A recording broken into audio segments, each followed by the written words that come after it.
Oi pessoal, tudo bom?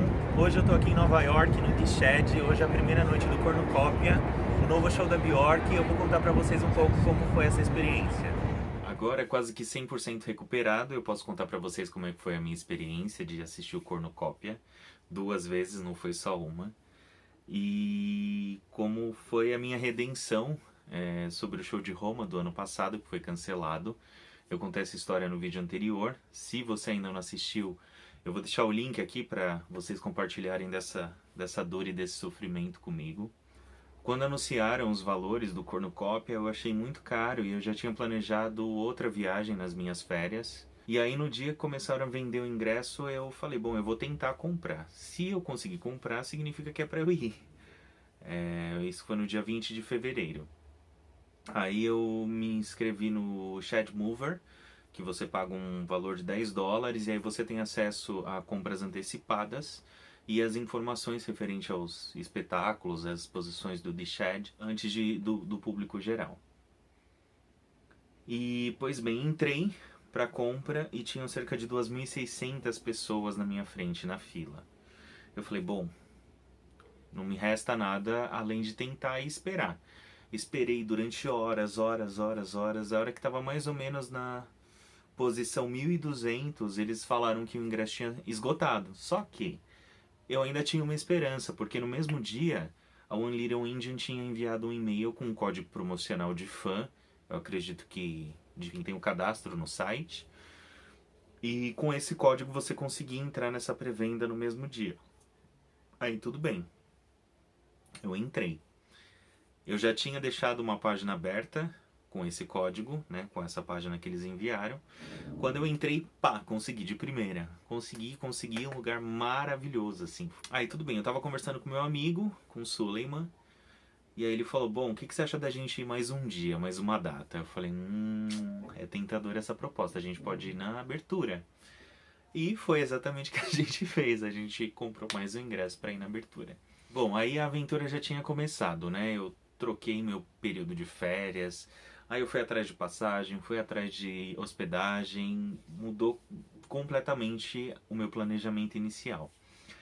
E aí cheguei em Nova York, eu cheguei 2 dias antes do show, e eu cheguei bem cedo, era mais ou menos umas 7h30 da manhã.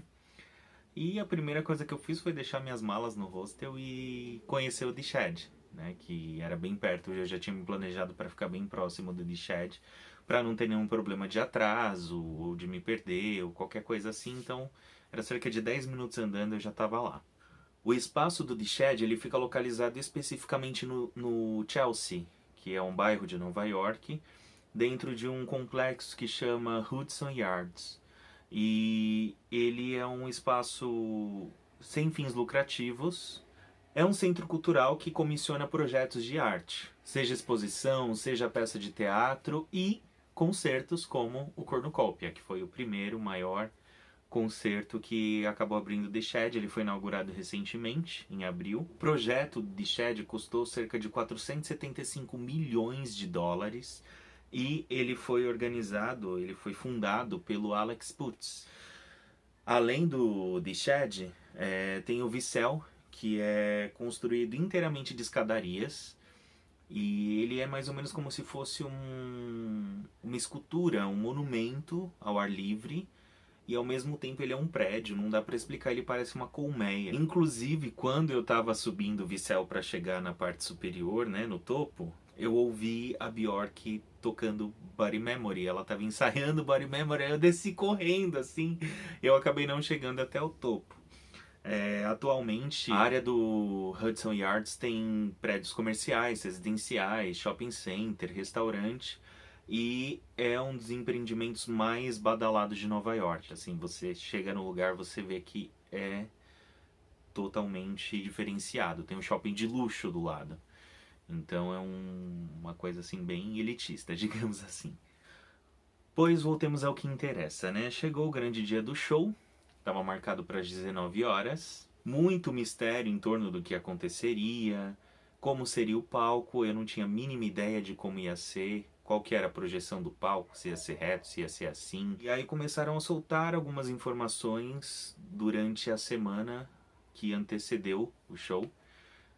E uma delas foi que a Björk ia tocar a flauta circular, eu vou falar dela mais pra frente aqui, e que ela teria uma câmara de reverberação, onde ela ia entrar, que parecia uma capela, ela ia entrar pra cantar lá dentro. Além disso, também foi noticiado que um coral da Islândia, que inclusive é da escola de música onde a Björk estudou, o Ranrasis, eles participariam também do show. E aí ficou mais ainda a dúvida no ar de como seria esse show, porque inicialmente o Utopia era só flauta, né? Não tinha coral, o que ela poderia incrementar nas músicas para colocar o coral. O coral começa o show com algumas músicas islandesas e a releitura de algumas músicas da Björk também, a capela. E também eles participam durante o show de outras músicas, como por exemplo em Hidden Place, em Body Memory.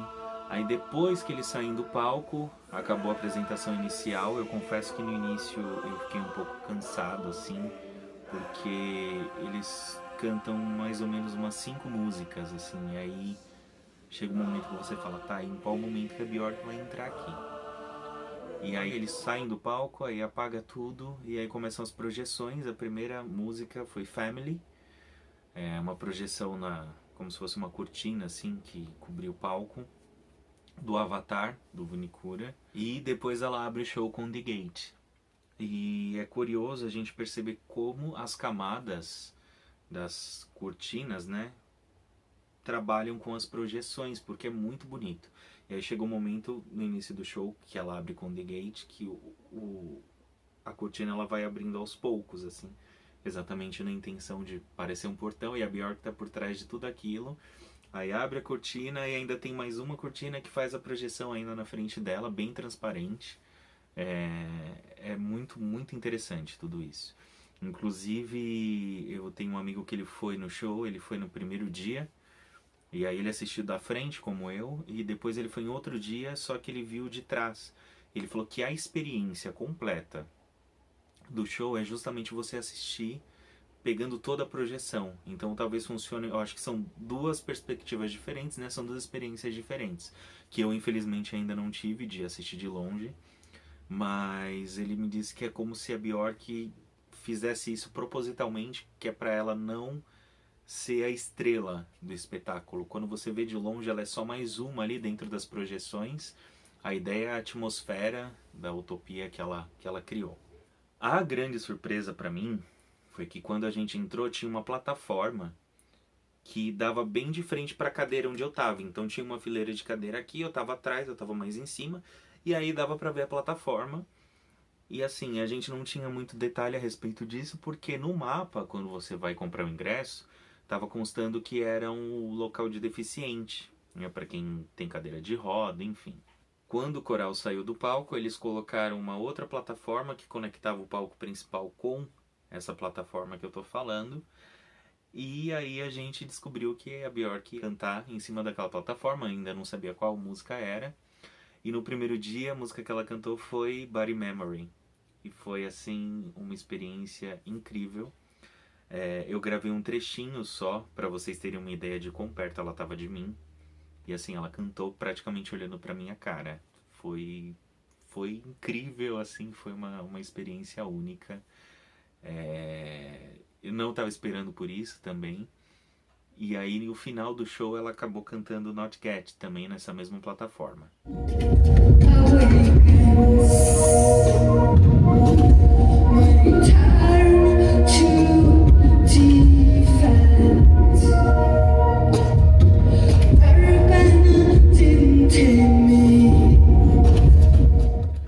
Foi só um trechinho mesmo, até porque eu acho que quando você vai num espetáculo desse, não tem como você ficar com o celular na mão, né? Algumas pessoas me pediram para gravar o show, só que, gente, me poupe. Quem que paga $300 no ingresso de show e fica com o celular na mão, né? Tem que ser muito idiota, então é óbvio que eu não fiz isso. E eu concordo com a Björk nisso, porque assim, você entra completamente, sabe, na ambientação e no que ela tá propondo quando você não tem o celular na mão. After our essência do Cornucópia pra mim é a mesma do Utopia. Parece, na verdade, que o Utopia foi um ensaio para esse espetáculo que estava por vir. Tanto na execução da temática que a Björk coloca pra gente, quanto na questão do setlist também, que está praticamente impecável. A única coisa que eu mudaria, se eu pudesse, seria esse final onde ela canta Not Get, que eu acho que essa música não tem mais nada a ver. Ela tem repetido essa música de final de show desde do Vunicura Tour. E tá na hora de atualizar, que ela tem bastante música interessante para finalizar o concerto, né? De qualquer forma, os arranjos foram melhorados e o show ainda conversa muito com o Utopia, né? Tanto que ela canta quase todas as músicas do último álbum durante o concerto. O primeiro show, segundo a Björk, foi um ensaio pros posteriores. Então, basicamente, o primeiro show oficial dela foi o segundo que eu assisti. Ela corrigiu algumas coisas que saíram errado durante o primeiro, mas foram coisas bobas, assim, nada, coisa de localização no palco. O coral acabou se trombando no início, um pouco que ele sai andando, eles se trombaram, aí acabou todo mundo dando risada, foi super legal. Eu acho que no segundo show ela tava super nervosa e depois ela acabou se soltando. E me parece que eu era a pessoa mais animada da plateia. E talvez ela tenha gostado disso, assim, porque ela tava muito empolgada, eu tava bem de frente pra ela. Dava pra ela ver os movimentos que eu fazia e tal, e eu tava meio dançando.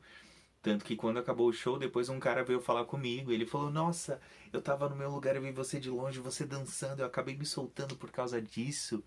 E as pessoas estão muito paradas aqui, não sei o quê. E talvez ela também tenha gostado disso por isso, enfim, eu não sei. Os pontos altos do show pra mim. O palco, ele não é tão grande quanto eu imaginava que ele seria, mas ele é muito bem estruturado, é a coisa mais linda. A iluminação, tudo é muito bonito. As projeções também, como eu disse no início, elas conversam muito bem com a estrutura do palco e com as músicas também. Björk fez um dueto com o Serpent with Feet, que é o dueto de Blessing Me, que tá no single oficial. E no primeiro dia ele tava lá fora, depois que o show acabou, eu acho que esperando as pessoas irem conversar com ele. Eu não fui porque eu sou um pouco tímido com isso, assim, eu não sei, eu tenho medo da pessoa reagir meio grosseiramente, enfim. Aí meu amigo foi lá falar com ele. Inclusive ele falou: Nossa, a sua fileira era a fileira mais animada. E ele foi super fofo com todo mundo que tava lá também, tirou foto com o pessoal. E ao vivo esse remix funcionou muito bonito, assim, muito bonito. Inclusive tinha uns arranjos que o Mano Delago fez, que era como se fosse uma pia de louça, e aí ele pegava umas bacias assim, jogava água, ficou muito etéreo, assim, combina muito com a música. Os arranjos de Mouth's Cradle também ficaram muito legais. Para quem não sabe, tem um remix dessa música que foi gravada aqui em Salvador, no Brasil. E eles trouxeram isso de volta pra música também, o Mano Delago tocando um bumbo, assim, foi muito legal. E o remix de Isobel também, que foram feitos pelo Arca. A câmara de reverberação, ela cantou Show Me Forgiveness, Features Creatures e Claimstaker lá dentro. Assim, é muito bonito, é muito legal a proposta dela. De fazer ecoar como se fosse dentro de uma capela, assim, é muito interessante. Mas eu não sei se funcionou muito bem, assim. Eu gostei, mas não foi 100%. Mas é um ponto muito alto. A versão de Pagan Poetry, pra mim, eu acho que foi o momento mais espetacular dessa música, porque assim, ela começou cantando com I love him. Ela trocou a ordem dos versos e pra mim isso deu um completo sentido, assim, diferente pra música. E isso foi muito emocionante de ver ao vivo, sabe? Ela não cantou com coral, mas ela cantou com as flautistas, né? E as flautistas vão andando assim enquanto ela tá cantando e elas vão fazendo a segunda voz. Outra parte muito interessante também, que foi quando a Björk veio para a plataforma tocar, que eu esqueci de falar antes, que quando ela chega na plataforma, desce uma flauta circular. E aí nessa flauta, as flautistas são 4 flautistas, elas se ajoelham e a Björk entra no meio disso para cantar. E só funciona essa flauta se elas tocarem ao mesmo tempo, então tem que ser muito preciso, porque se elas não tocarem não vai funcionar. Depois que a Björk sai do palco para trocar de roupa, é projetada uma mensagem no telão da ativista sueca de 16 anos, Greta Thunberg, falando sobre questões climáticas, que é um dos temas do Utopia. Ela fala sobre como a gente tem poder sobre os nossos políticos, que eles têm medo de ficarem impopulares, como a gente deve lutar pela justiça climática em prol do meio ambiente antes que seja muito tarde. E tem uma parte que ela fala uma coisa bem pesada, assim, que vocês falam que vocês amam os seus filhos, mas vocês estão roubando o futuro deles na frente dos olhos deles. E aí as pessoas batendo palma, eu achei muito engraçado, porque a mensagem era muito direcionada, sabe? E a única coisa, como eu disse, o ponto que eu mudaria sobre o show é a finalização com Not Get. Eu acho que não combina, mas se ela colocou, tem algum motivo para ela, tem algum significado. Eu não sei exatamente qual é. Uma das coisas que estavam perguntando é o que estariam vendendo como souvenir do show. E eu realmente estava esperando que tivesse uma loja lá, uma lojinha vendendo bastante coisa. Mas na data em que eu estive lá, só tinha disponível a litografia, que custou $75. $75. E eu acabei comprando, porque eu sou louco.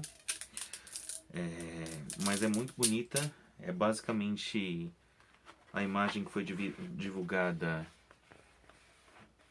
como pôster uma semana antes, eu acho, do show. E faz parte também do clipe de Tabula Rasa. Isso daqui de perto, a textura é muito bonita, a impressão. Agora não adianta me arrepender. O Cornucópia ele foi dirigido pela Lucrécia Martel, que é uma cineasta argentina que eu admiro demais. Ela é muito foda, eu já falei dela no vídeo anterior. Os visuais digitais são do Tobias Gremler, que são as projeções, inclusive o clipe de Tabula Rasa, que foi lançado recentemente, foi ele que fez. E além dessa projeção, tem um outro clipe que talvez a Björk lance também, porque ele é muito mais bonito do que o Tabula Rasa, pelo menos na minha opinião, que é o de Loss. As roupas são da Balmain e da Iris Van Herpen. O diretor co-criativo é o James Merrick, que também fez as máscaras. E ele vem acompanhando a Björk há bastante tempo já, desde o Biophilia. A viagem ficou por conta da drag queen Hungry, que é bem interessante. Se você não conhece o trabalho dela, eu acho que vale a pena procurar também. A banda foi a mesma do Utopia, basicamente, que é o Septeto Vibra, que elas tocam flautas. O Birgur Persson, que faz a parte eletrônica e de programação. O Mano Delago, que toca percussão.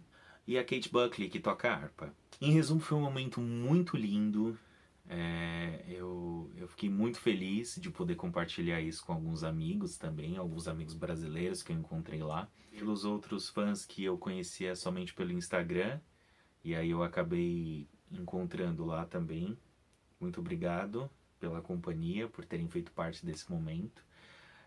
Eu conheci Nova York, que é uma cidade linda, maravilhosa.